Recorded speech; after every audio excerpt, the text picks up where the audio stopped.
Hello, citizens, and welcome back. Today, we're going to be talking about Khaldoon Mulbarak, who has had his end of season interview. Part 1 is out now on mancity.com and on Man City's YouTube channel.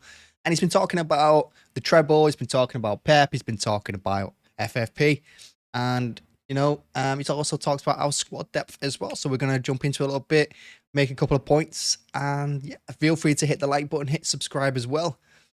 Let's jump into it. So it's that time of year, the season's over, and our chairman always comes out with a fantastic interview. I absolutely love it every year. It's one of the things I look forward to every season as well, because he never holds back. I think the way he leads the club, the way he sits there as chairman, I think he's doing a fantastic job. I think he always has.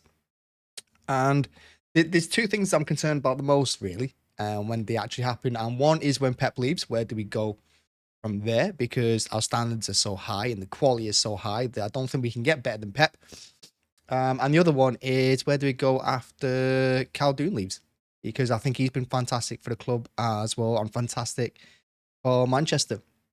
Now, in this interview, he talked about the treble, and he said that, it's more relief. It's happiness as well, but the overwhelming thought is relief when it comes to winning the Champions League.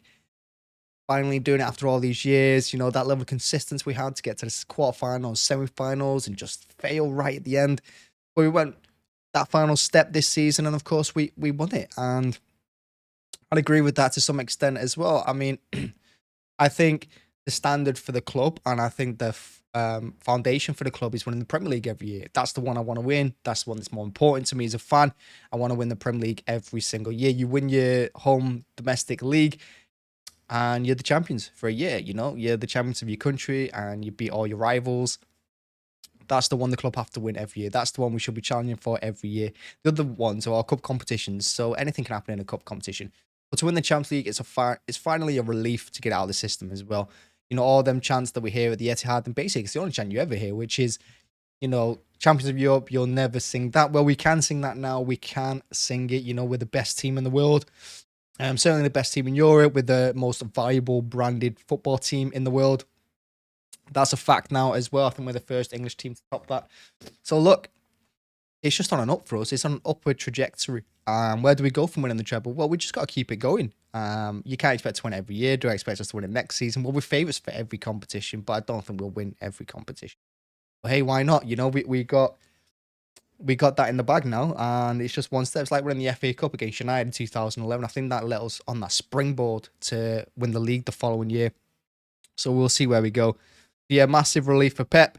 People have been questioning him, and stupid people. I mean, media as well, journalists going on about Pep's always going to be a failure if he doesn't win the Champions League. What nonsense, honestly. Absolute nonsense. But yeah, they can't do that now. He's won the treble, we see. It doesn't get much better than that, really. Now, Khaldoon also spoke about FFP. And, the FFP situation, I said in a video when it first came out that if the club were found guilty, and, it's overwhelmingly guilty as well, and whatever punishment is given, we're going to have to take it. It's as simple as that. But look, the longer the time goes on, and the more you have to think about it, and the more time you have to reflect on it, this FFP thing is absolute. I've always said it's absolute nonsense, and I think it's a way to stop smaller clubs investing in their club, investing in players, investing in the infrastructure, and to stop them trying to compete with the elite clubs. And you can put City in that bracket if you want. You can put City in a small club, because there's some of these clubs, we are still relatively small. And when you look at United, when you look at Liverpool, when you look at Real Madrid, I mean, not Arsenal are jokers if they think they're bigger than us. When you look at Bayern Munich and Barcelona and all them, of course we're a small club compared to them. We don't have the fan base. But look, it doesn't matter about what history happened 20, 30, 40, 50, 60, 70, 80, 90, 100 years ago. What happened? What matters is the history in the last 5, 10 years. What matters is the history you make last season. And last season, no one does better than us. No one has the more goals than us. No one has the talent in the squad like we do. Nobody has the trophies like we do. So yeah, we're creating history. We're living through our best moment right now. We're living our best moment in history. And financial fair play or not, no one can take that from us, really. I mean, Khaldoon said it himself, the FFP charges are so annoying, and he didn't speak about it. He said legal reasons he can't talk about it, and You know, he's got very blunt views on it and very strong opinions on it, and I'm sure we all do. And I'm looking forward to him what he says when it all finally comes out in court and it's all been done. You know, but what he said is it takes away from what the players are doing on the pitch, and it's true. The players are not given enough credit for winning the treble. Everyone just calls them cheats. Everyone just calls it, buying the trophies, whatever. Ignoring the fact that teams have spent more than us in the last 5 years. Teams have spent more than us in the last 10 years, you know.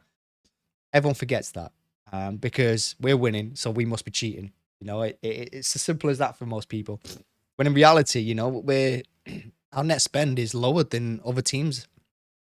We've spent less. Everyone seems to think every season we spend 500 million, which is crazy. I mean, it's absolutely nuts. And everyone keeps going about, oh, Arsenal doing it the right way, young team. They spent more than us last season. They spent, what, nearly 300 million. Chelsea spent 600 million. Look where they ended up. You know, not only are we being careful with our expenditure, because we've said no to players. We've said no to Maguire. We've said no to Maris the first couple of times because it was too much. We said no to Alexis Sanchez. You know, we said no to Ronaldo, whoever you believe on that one. We say no to players all the time because the financially it doesn't make sense for us, and financially it doesn't work. The reason Sterling went is because he wanted a higher contract, and we were like, no, you're not getting paid the same as De Bruyne. That's a joke. So things like this, you know, we're careful with our finances. We do some good things with it, and you've seen that on the pitch with our very humble, very hard-working team, and we've got quite a young team as well. I know some players are getting on a bit, but look at the players we've brought in recently: Alvarez, Haaland, Gomez. You know, we got Foden, Rico Lewis. You know, we got some quality players there that are young, under 25, and this team can go further with those players. So financial fair play wise, yeah, we spend money, but every team spends money to stay where they are or to improve. But what I find the joke about financial fair play is the teams are allowed to go hundreds of millions of pounds in debt, like United have done, like Barcelona have done. You know, who went what, $1 billion in debt, but it's fine because it's Barcelona; they're allowed to get away with it. But no, a club not in debt, a club that is nowhere near debt and can afford it, can't spend that money because they don't, you know, they don't have as many fans as other teams. It's an absolute joke. It's a farce. It really is. So I don't like financial fair play. I think it's negative overall. I think the idea that it came in to stop teams from going under, stop teams from financially bankrupt themselves is a joke because, like I said, teams are £100 million in debt, and you've got all these smaller teams in the FPL going under. So it doesn't work. Financial fair play, it doesn't work. It doesn't make things more competitive. It just keeps elite clubs elite. It's that smaller clubs from catching them. That's all it does. Well, say you broke that mold, and you know, like Khaldoon said all them years ago in another interview, when he said that when we start reaching the top, people are going to hate us. People are going to be jealous of what we're doing, and people are going to try and replicate what we're doing. And we're seeing that now. They're replicating us on the pitch. They're trying to replicate us off the pitch with the facilities. Because that's another thing as well. All these FFP charges take away all the good work that we've done in the community, all the money we've pumped into Manchester. You know, the City Football Group has been incredible for Manchester. It's been unbelievable. You can't deny what they've done to the east side of Manchester. You can't deny what they've done for jobs, what they've done for schools. It's unbelievable. But yeah, it takes all the hard work away from everyone. And yeah, I think it's a joke. And hopefully it comes out this season or next or whenever it is. And I'm seeing what the Premier League have said, because the way the Premier League did it as well is a joke. The way they didn't even tell the club, didn't warn them, just came out, called us cheats.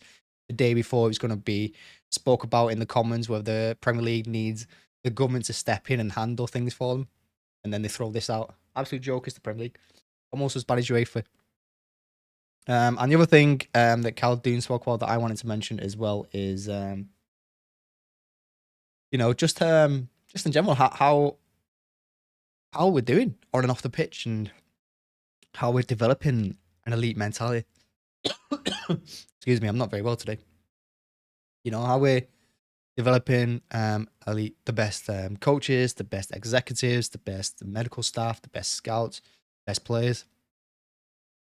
This club is honestly just getting better and better.